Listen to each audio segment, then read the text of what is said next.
So let's talk about focus. Why focus? Well, because the last few days on YouTube, I've noticed a lot of bickering going on between black men and black women. And I think that we need to have our leaders, our men, focus on some things that are really affecting their lives. Like really affecting their lives negatively. So let's get this started.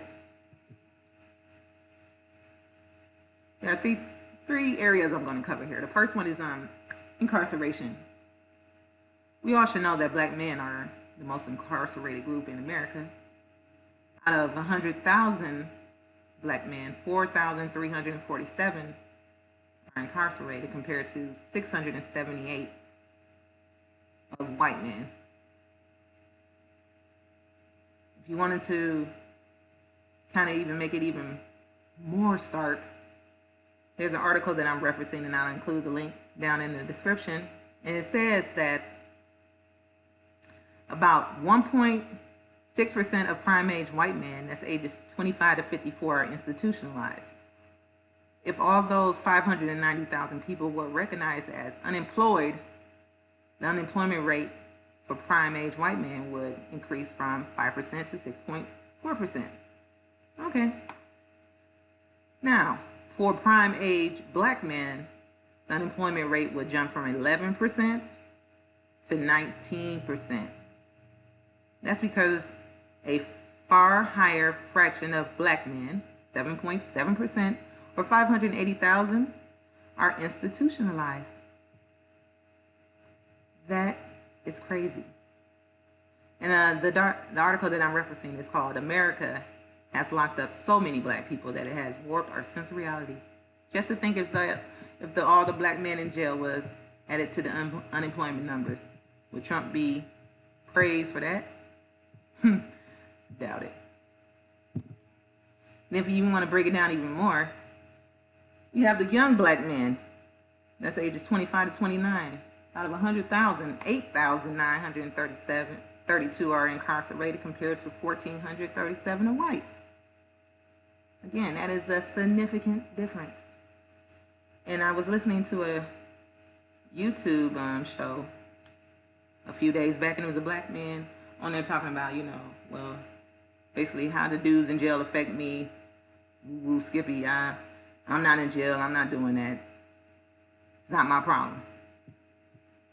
Well, it might not be your problem individually, but collectively it is. And from the article, it says 1 in 9 black children has had a parent behind bars. 1 in 13 black adults can't vote because of their criminal records. Discrimination on the job market deepens racial inequality.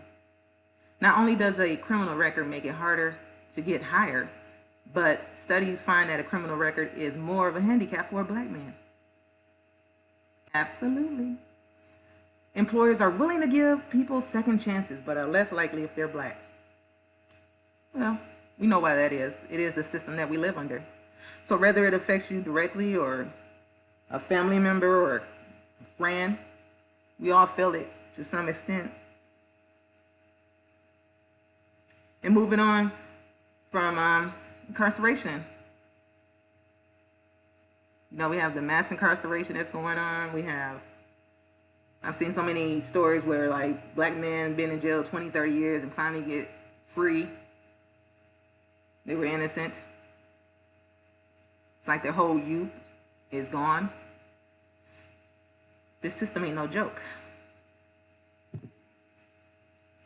Then we move on to another issue affecting our men, more so than anyone else, and that is police killings. Seems to be happening every week. Black people were killed by police at more than twice the rate of white people in 2015.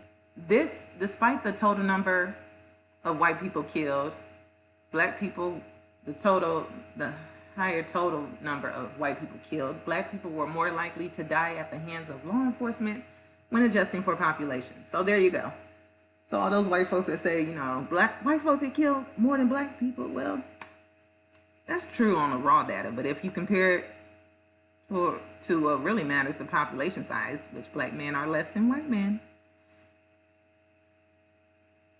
They get killed way more than white men. Or white people in general, I guess. And the third, and yeah, it was just a black man killed on Thanksgiving in Alabama. He was shot. Mistaken identity, they're claiming. Whatever. We know how the game is played. And then the gentleman in Chicago who was out doing his job, and the cop rolled up and killed him without asking, because he saw a black man with a gun, and automatically that means enemy number one in the good old United States. The last one I wanted to cover is the pay inequality, because no one ever really seems to talk about this. And for this, I'm going to reference an article that's titled, "The Wage Gap Between White and Black Men is Growing Wider." And basically this graph is talking about the difference in pay. So you got a white man that making in the upper 90 percentile, the highest earners, make an average of about, what, 118, you want to say? 118,000? And for black men, that's about 75,000. That's like the top 90 top earners. Now, we're not talking about your celebrities and nobody else that they force feed you every day to try to, you know, get it in your head that you're doing good, your people are doing good. But in reality, that's not true. And if you look at the black median, black men make an average of 20,000, white men make an average of 40,000. So there you go again, about $20,000 difference. Why is this? They do the same job.